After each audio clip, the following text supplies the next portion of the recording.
Problem or looking at it a different way can help us find better solutions. Welcome to ReFrame, a monthly live series telling amazing stories about amazing women in wealth management and tackling issues facing them. My name is Ana Trujillo Limon, and I am this month's host for ReFrame, and I am very excited to be coming to you live from Excell in Orlando, Florida, with a very special guest from Stoneridge, co-founder and president, Yan Zhao. Yan, welcome to the show, and thanks so much for making time for me. Thank you so much for having me. I really appreciate it. So this is going to be fun. I like to start off getting people's backgrounds and stories and journeys. But one fun way to do that is to, what did you want to be when you were a little girl, and how did you end up being a very successful entrepreneur? Sure. Well, when I was little, I grew up in Houston, Texas. I wanted to be an astronaut because we were right next to NASA. I realized very quickly that I got motion sick, and that was not going to work for being an astronaut. So then I explored lots of different things. In college, I met a lot of people who were in finance, and I had never done anything in finance before. But I thought, let's try it, right? It was just very interesting. So that's how I got my start. I started at Morgan Stanley. I was a trader, and I thought it was really interesting. We were doing things that I've never seen before. At the end of the day, though, I felt like I wasn't making a direct enough impact or big enough impact on the world. And I wanted to really figure out, how can I do more? How can I help people more? So I left Morgan Stanley. I did various other things, went to business school. And then one of my colleagues from Morgan Stanley called me and said, hey, we're starting this new company with this gentleman named Ross Stevens. Would you like to come and join us? And I said, well, what are you doing? He said, well, we want to start a company that's focused on financial security for all. We want to create new products that never existed before and make them accessible to people who never had access to these asset classes, these products, these services, and help people get to and through retirement better. I thought that was an incredibly noble mission and wonderful. And so I jumped in. When I joined, there was no job title, job description. I sort of just did everything. We were a small company, 12 people in the very beginning in 2012. And I worked on lots of different things. My first job was actually running our reinsurance franchise. And then I worked on many other things. And now I spend a lot of my time working on our multiple businesses under Stoneridge Holdings Group. So do you feel like you're making that impact? I definitely think so. We have at this point $25 billion or so of assets. We touch more than 100 of the largest RIAs around the country, dozens of large insurance companies, lots of institutional investors and endowments.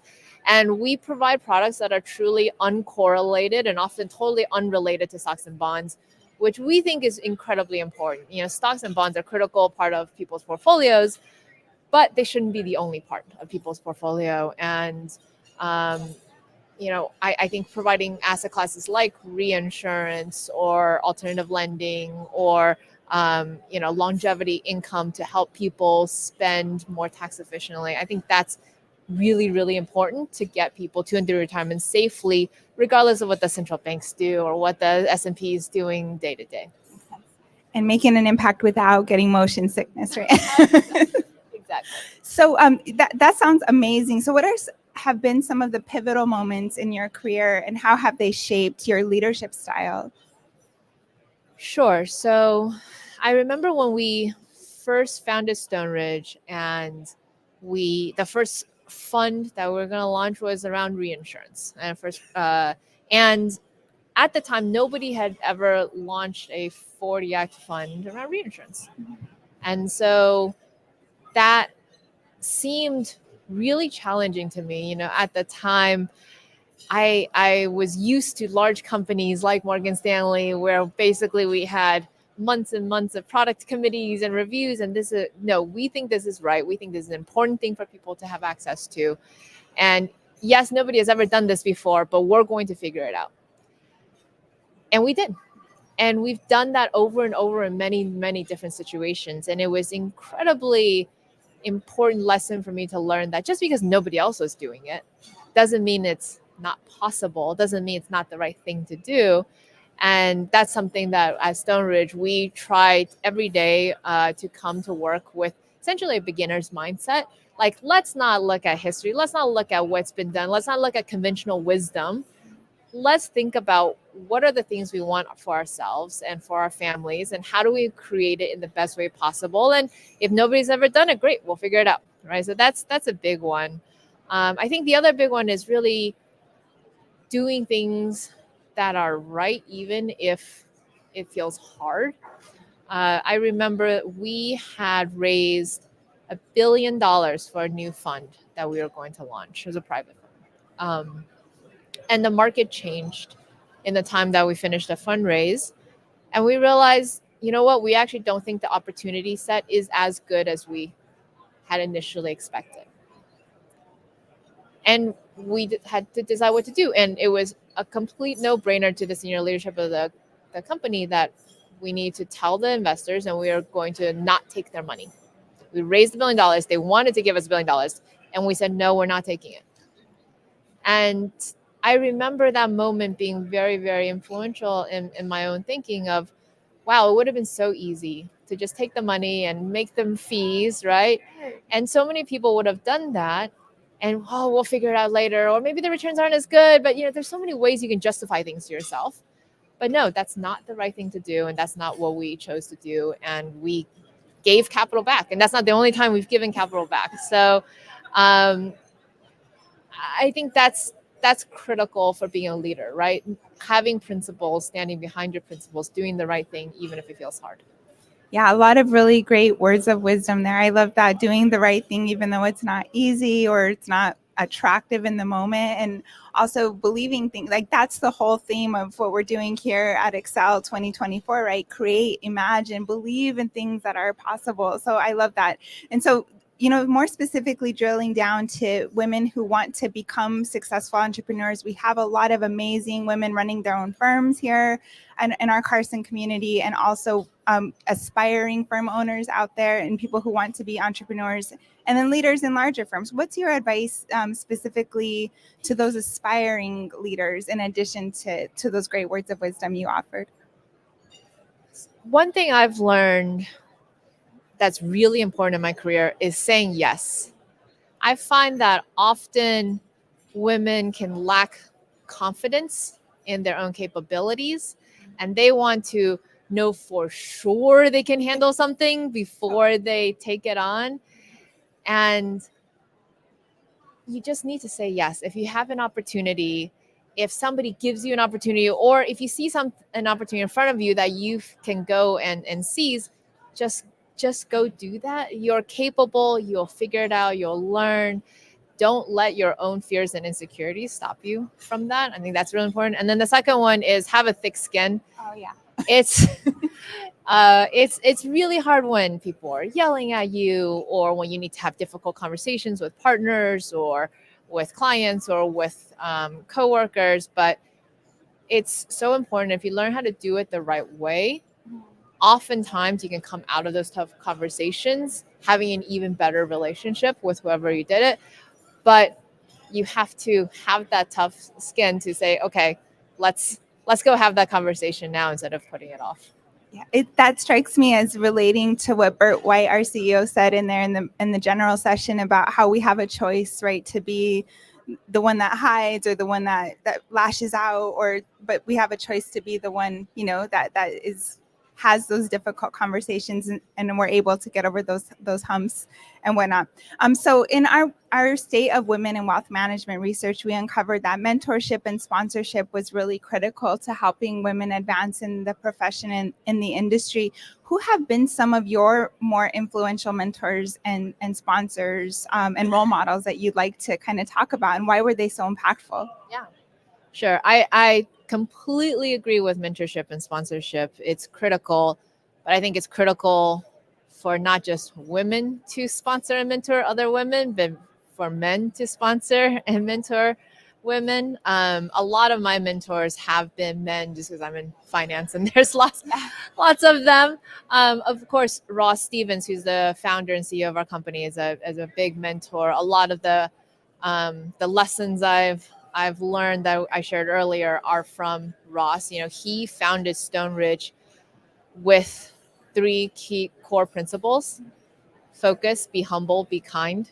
Love that. And that's something that he repeats, he lives. Our firm feels that way. We recruit for people who believe in that, and every day we act that way.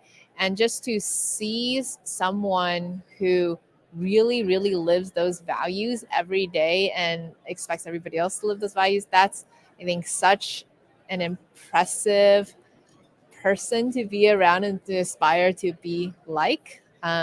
So he's been obviously incredible, and the amount of innovation that he's introduced, and constantly challenging us to do better and think of new things to bring to the RA community, and to really focus on every basis point matters, right? Like, our investors are the number one thing we focus on.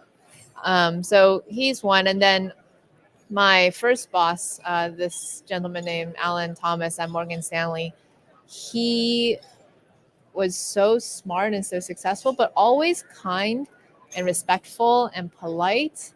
And I remember, and it was on a trading floor full of people who are not always that way. And I realized, wait a second, you don't have to be mean or abrasive or aggressive to win. You can be kind, and you can work hard, and you can still be all these things and still do really well. So that was very impactful.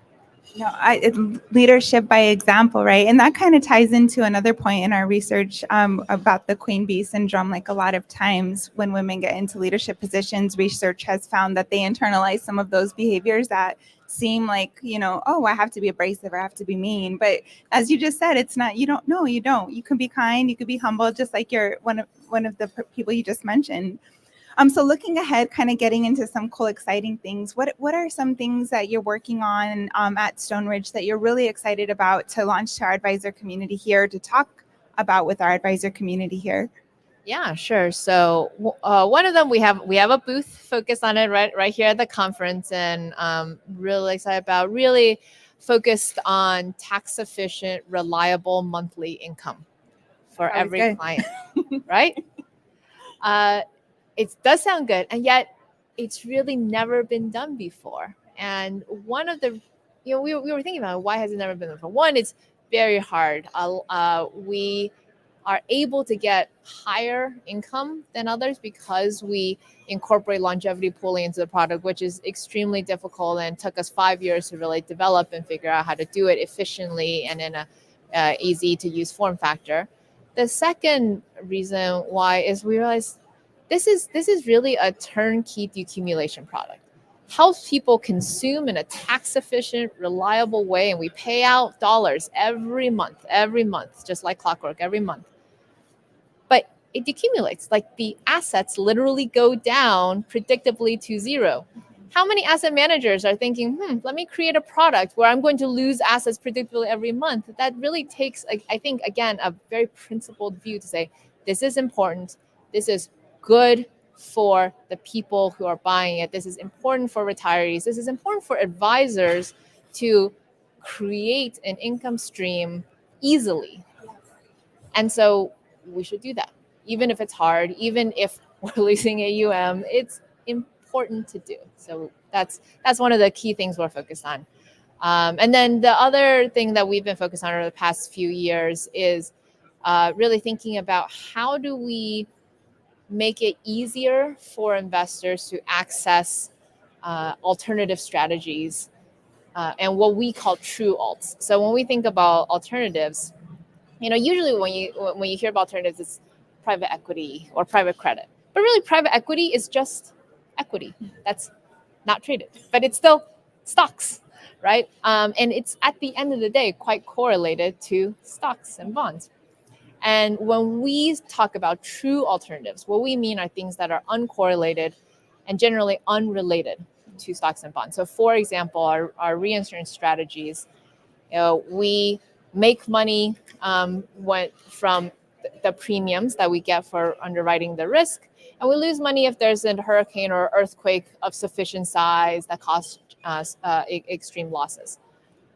Whether a hurricane or earthquake happens has nothing to do with the central bank, has nothing to do with the stock market again. So this is how we think about true alts, right? One of the things that we realized over the past few years is we have several of these strategies. They're all uncorrelated to stock and bond markets and uncorrelated to each other. Well, if you can put them all together into one product, one return stream that lowers the volatility, that still preserves the high returns, that makes it easier for clients to stay in the trade, that becomes a really, really powerful product for advisors and for their clients. And so that's something that we've also found a lot of success in over the past few years, and we're really excited about. Awesome. So yes, if you are here at Excell 2024 in Orlando, please be sure to visit the booth, and then you guys can talk more and deeper and further about that. So as we kind of look forward to the future, what are some ways you envision the industry changing and your role changing with that? So one thing we've heard from advisors is with, cheap and very available ETFs and cheap and very available, robo-advisors or Vanguard or Schwab or different companies that offer sort of advice or financial planning of some sort. Advisors have felt that they needed to provide more services, more differentiation to retain clients and attract new clients. And they can't charge more for doing all of that work. And a lot of that differentiation comes not only in what products are you offering, but also what services can you provide, right? So we think about that a lot, and we think about how can we help advisors differentiate. We think that people need people. We think that at the end of the day, advisors play a critical role in helping their clients succeed. And so how can we at Stoneridge help financial advisors and their clients get safely to and through retirement, but also help advisors differentiate themselves? And we do that by providing products that are frankly very different from anything that people can buy on their own, that creates unique return streams that are uncorrelated, but also in trying to create products like the multi-strategy strategies or the income strategies, where it just makes it easier for the advisor to do what they need to do on the investment side so that they can spend less time thinking about it, and they can spend more time talking to their clients about their hopes and their dreams and their goals and planning around legacy and other things that they want to talk about. That's not just what am I invested in today. Yeah. So it gives them more time to do all of that relationship building, which is really the true differentiator a lot of times, right? So we've talked about a lot of really great things today, and accomplishments. I want to kind of get into what are some of the accomplishments in your career that you're most proud of and why? Certainly, just being part of Stoneridge from day one is probably the biggest, and it's not just creating the products we've created, which is such a big part of what we are collectively proud about, but also creating a firm that genuinely lives up to our values of focus, be humble, be kind.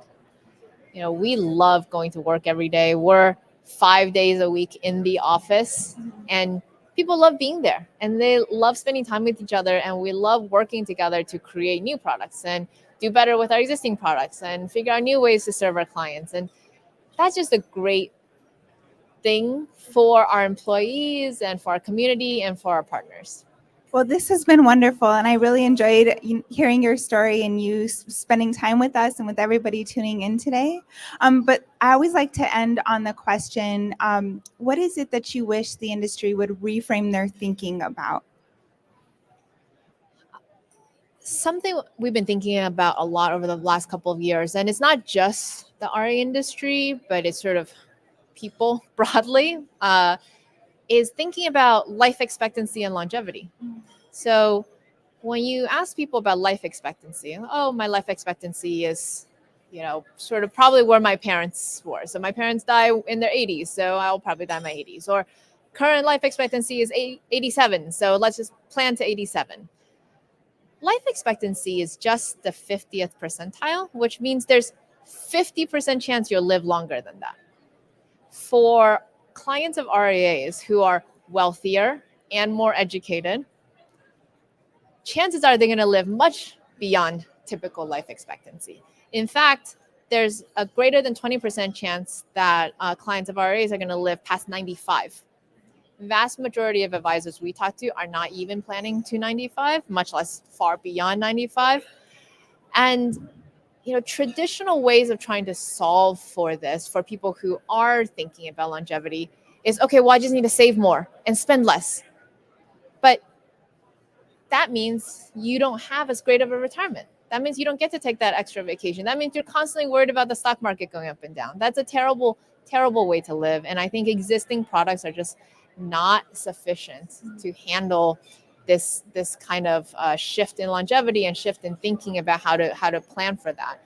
Which is why we've created a lot of the products that we've created, really thinking about different ways to solve that, using longevity pooling or using tax efficient, reliable income, and even using alts that actually help you generate more returns with less risk. So, yeah. Well, this has been so wonderful spending some time with you, and thank you all for joining us here on ReFrame.